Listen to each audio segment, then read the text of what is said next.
Le plus gros gain, c'était j'étais à Wina. C'était pendant les Wina Series. Et donc j'avais passé un dimanche soir. Tu faisais l'émission? Je faisais l'émission, exactement. Et tu jouais en même temps? Et je jouais en même temps. Oh là et en là gros, là ça se passe là là. hyper En mal. plus, il est fort, il arrive à jouer en c'est même temps. incroyable. Non mais le truc c'est que c'était plus du jeu au bout d'un moment parce que en fait je joue quelques tournois, ça se passe très mal.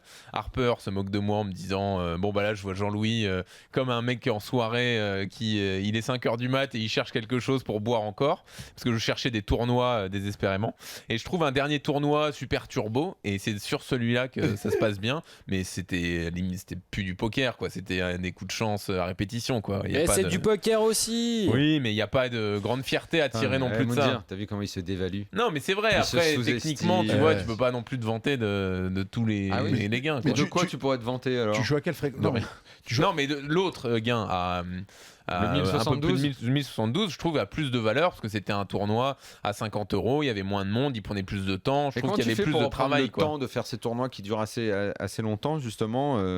C'est mon grand problème. Tes activités professionnelles, t'as le problème qu'on a tous par rapport à ça. C'est mon grand problème. Pour faire des perfs, déjà, il faut que je sois sûr que le lendemain, j'ai pas à me lever.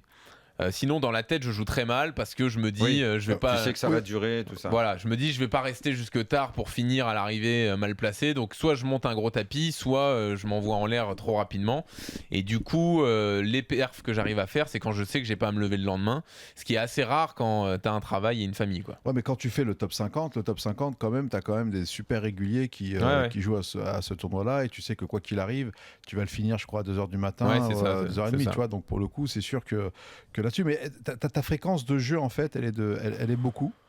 Pas assez en fait. Si je veux progresser à un moment, il faudra jouer beaucoup plus quoi. C'est sûr. Tu veux dire enchaîner les mains? Enchaîner les soirées de jeu, ce que j'arrive pas à faire et ce que je peux pas faire. Mais l'avantage c'est que le poker, c'est pas comme le foot où t'as une limite d'âge physique quoi. C'est qu'il y a un moment où peut-être que j'arriverai à trouver le temps pour m'y mettre sérieusement quoi, pour vraiment progresser. Peut-être tu gagneras un bracelet dans le tournoi super senior à plus de 65 ans. Peut-être. Voilà. Et je vous appellerai à ce moment-là. Et si demain, bon, ça n'arrivera pas, Jean-Louis. Oui.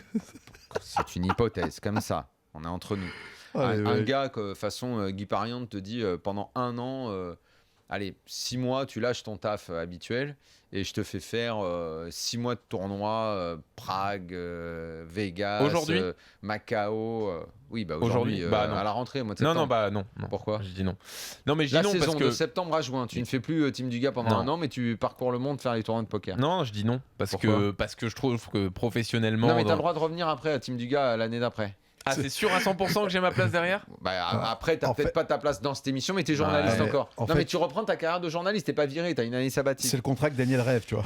Écoute, non, je pense que je dis non, parce que c'est trop tôt dans ma tête, je suis encore trop journaliste de foot, de sport, j'ai envie de faire ça encore, mon activité principale. Mais tu pourras le refaire après. Ouais, mais non, je suis encore trop dedans, tu vois. Donc il faut une vraie bascule, quoi, pour se dire je vais faire que du poker à un moment. Et puis de toute façon, je pense que j'ai pas le niveau. Enfin, il faut avoir ça en tête. C'est pas comme non, mais tu vois, c'est en foot, tu le vois tout de suite que t'as pas le niveau. C'est un truc physique, c'est une histoire de pied et tout. Mois, au pas poker, le niveau, mais tu te mettras à bosser ça suffit pas 3 mois, ça suffit pas. Au poker, on a tous l'impression quand on commence qu'on peut être pro, mais en fait, c'est pas possible. Quand tu t'y intéresses vraiment, que tu vois les façons de raisonner des pros, tu sais que t'es à des années-lumière et je pense que j'atteindrai jamais ce niveau-là. Donc, m'y lancer à 100% sans avoir le niveau, je pense que ça m'intéresserait pas.